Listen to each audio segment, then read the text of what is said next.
तुम्हें कौन सा झूला ज्यादा पसंद है? बाबा, मुझे वो वाला झूला सबसे ज्यादा पसंद है जो ऊपर नीचे जाता। मुझे झूलों से ज्यादा पसंद है जहाँ हम सब साथ बैठकर बातें करते हैं। लेकिन मेरा ख्याल है पहले हम आइसक्रीम खाते हैं। चलो बच्चों, आज तुम दोनों अपनी पसंद की आइसक्रीम ले लो। ओ बाबा, देखें वहाँ बकरा। बाबा, हम बकरा क्यों ज़बह करते हैं? बेटा, ये सिर्फ बकरा ज़बह करना नहीं है, ये हजरत इब्राहीम अलैहिस्सलाम कुर्बानी की याद है, जब अल्लाह ने उनके ईमान को सबसे बड़ी आजमाइश में डाला था। हज़रत इब्राहीम अलैहिस्सलाम अल्लाह के वो अजीम पैगंबर थे जिन्हें आज भी दुनिया खलीलुल्लाह यानी अल्लाह का दोस्त कहकर याद करती है। वो एक ऐसे ज़माने में पैदा हुए जब लोग अल्लाह को छोड़कर बुतों की पूजा करते थे। हर तरफ शिर्क और गुमराही फैली हुई थी। हज़रत इब्राहीम अलैहिस्सलाम बचपन ही से बहुत अक्लमंद और सच्चे इंसान थे। वो सोचते थे कि ये पत्थर के बुत ना बोल सकते हैं, ना सुन सकते हैं, फिर लोग उनके सामने क्यों झुकते हैं। एक दिन उन्होंने अपनी कौम से कहा, ये बुत तुम्हें कोई फायदा नहीं दे सकते, इबादत सिर्फ एक अल्लाह की होनी चाहिए। लेकिन लोगों ने उनकी बात मानने के बजाय उनकी मुखालफत शुरू कर दी। यहां तक कि बादशाह नमरूद भी उनका दुश्मन बन गया। हजरत इब्राहीम अलैहिस्सलाम ने लोगों को समझाने के लिए एक दिन बुतों को तोड़ दिया ताकि कौम को एहसास हो कि ये बेबस हैं। इस पर नमरूद बहुत गुस्से में आ गया और उसने हजरत इब्राहीम अलैहिस्सलाम को आग में डालने का हुक्म दे दिया। लोगों ने एक बहुत बड़ी आग जलाई।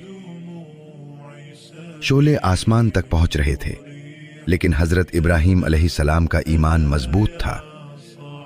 वो जानते थे कि अल्लाह अपने बंदों को कभी अकेला नहीं छोड़ता।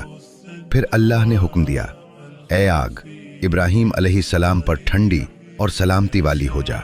और वो खतरनाक आग हजरत इब्राहीम अलैहिस्सलाम के लिए ठंडी हो गई। ये अल्लाह की अजीम निशानी थी। कई साल बाद अल्लाह ने हजरत इब्राहीम अलैहिस्सलाम को एक नेक बेटा अता फरमाया जिनका नाम हजरत इस्माइल अलैहिस्सलाम था। हजरत इब्राहीम अलैहिस्सलाम अपने बेटे से बहुत मोहब्बत करते थे, लेकिन एक रात उन्होंने ख्वाब देखा कि वो अपने बेटे को अल्लाह की राह में कुर्बान कर रहे हैं। अंबिया अलैहिमुस्सलाम के ख्वाब सच्चे होते हैं, इसलिए हजरत इब्राहीम अलैहिस्सलाम समझ गए कि ये अल्लाह का हुक्म है।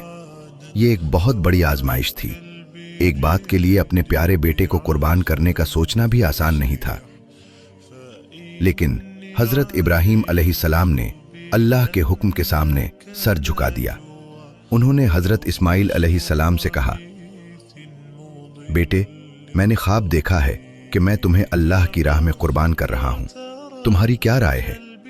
हजरत इस्माइल अलैहिस्सलाम ने सब्र और ईमान के साथ जवाब दिया, अब्बा जान, अगर ये अल्लाह का हुक्म है तो आप वही करें जिसका आपको हुक्म दिया गया है।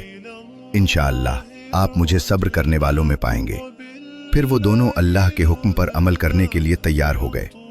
लेकिन जैसे ही हजरत इब्राहीम अलैहिस्सलाम ने कुर्बानी देनी चाहिए, अल्लाह ने हजरत इस्माइल अलैहिस्सलाम की जगह एक दुम्बा भेज दिया।